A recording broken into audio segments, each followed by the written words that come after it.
भारतीय अंतर्राष्ट्रीय समुद्री विवाद समाधान केंद्र का गोवा में उद्घाटन।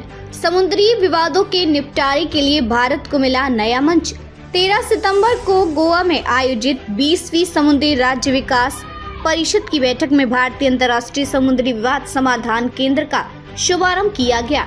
इस महत्वपूर्ण पहल के तहत समुद्री विवादों के निपटारों के लिए भारत को एक विशेष मंच प्राप्त होगा, जिसे मुंबई में स्थापित किया जाएगा। यह केंद्र भारत के समुद्री क्षेत्र में उभरते विवादों को मेरिट के आधार पर कुशलता से हल करने में मदद करेगा, जिससे इंडस्ट्री को तेजी से समाधान प्राप्त होंगे। इस अवसर पर तटीय राज्यों में मेगा शिप बिल्डिंग पार्क की स्थापना की योजनाओं पर भी चर्चा की गई। मुंबई में स्थापित होगा IIMDRC।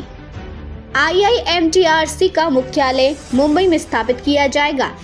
इस केंद्र की स्थापना के लिए भारत सरकार के शिपिंग मंत्रालय और इंडिया इंटरनेशनल आर्बिट्रेशन सेंटर के बीच एक समझौता ज्ञापन MOU पर हस्ताक्षर किए गए।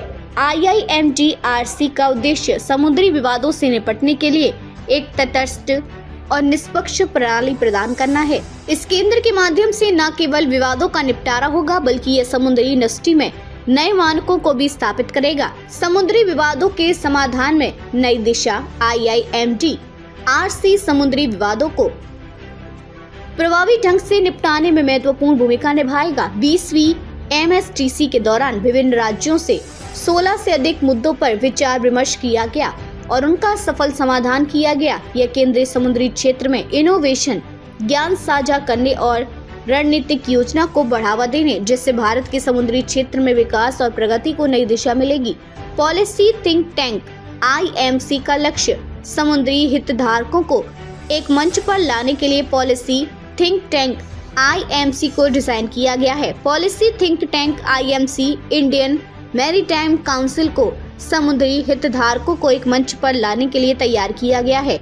यह think tank innovation, knowledge sharing और स्ट्रेटेजिक प्लान को बढ़ावा देने के उद्देश्य से कार्य करेगा, जिससे भारत के समुद्री क्षेत्र में विकास की गति को और अधिक तेज किया जा सकेगा।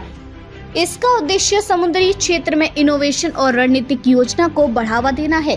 बैठक के दौरान तटीय राज्यों में मेगा शिप बिल्डिंग पार्क की स्थापना की योजनाओं पर भी गहन चर्चा की गई, जिससे भारत में शिप बिल्डिंग उद्योग को एक नई दिशा मिलेगी। साथ ही 20वीं MSTC के दौरान विभिन्न राज्यों से जुड़े 100 से अधिक मुद्दों पर विचार विमर्श किया गया और उनका सफल समाधान निकाला गया। वहीं इस दिन गृह मंत्री अमित शाह ने 7वें राष्ट्रीय सुरक्षा रणनीति सम्मेलन का भी उद्घाटन किया, जिसमें देश की आंतरिक सुरक्षा से जुड़े अहम मुद्दों पर चर्चा की गई। इसके अतिरिक्त अडानी ग्रुप ने अंतर्राष्ट्रीय स्तर पर भी एक बड़ी सफलता हासिल करते हुए टाइम मैगजीन की बेस्ट कंपनियों की सूची में अपना नाम दर्ज कराया। इन सभी घटनाओं से भारत के समुद्री और सुरक्षा क्षेत्र में महत्वपूर्ण प्रगति और विकास के संकेत मिलते हैं।